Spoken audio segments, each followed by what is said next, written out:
खरा दिने खाली पेटरे काकुड़ी खाइबार 6टी जबरदस्त फायदा। काकुड़ी रे विटामिन सी, विटामिन के, पोटासियम, कैल्शियम, फाइबर, मांगानीज और मैग्नीशियम भली पोषक तत्व प्रचुर परिमाण में रही थाए। यह छड़ा एथिरे पानी मध्य भरपूर मात्रा रे रही थाए।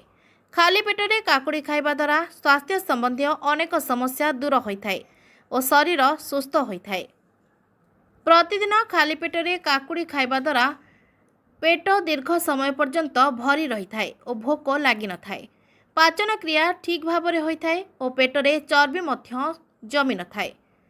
काकुड़ी रे प्रचुर परिमाण में फाइबर रही थाए जहाँ पाचन संबंधी विभिन्न समस्या जेपरिक कोष्ठकाठिन्य, अपच, पेटर गैस, एसिडिटी संबंधी समस्या दूर होता है। विटामिन सी रे भरपूर अटे काकुड़ी। प्रतिदिन खाली पेटरे काकुड़ी खाइबा द्वारा रोग प्रतिरोधक क्षमता मजबूत होता है। काकुड़ी रे विटामिन ए रही थाए जहाँ आखिर दृष्टि शक्ति बढ़ाई थाए। यह छड़ा आखिर अन्य समस्या दूर करने सहित आखि को सुस्थ रखी थाए। काकुड़ी रे पर्याप्त मात्रा रे पानी थाए तेणु सकाळु खाली पेटरे काकुड़ी खाइबा द्वारा शरीर डिहाइड्रेशन समस्या दूर होता है। खाली पेटरे काकुड़ी खाइबा द्वारा त्वचा संबंधी समस्या दूर होता है और त्वचा उज्जवल रही थाए। एथिरे एंटीऑक्सीडेंट रहिथिबा कारणरू अनेक समस्या दूर होता है।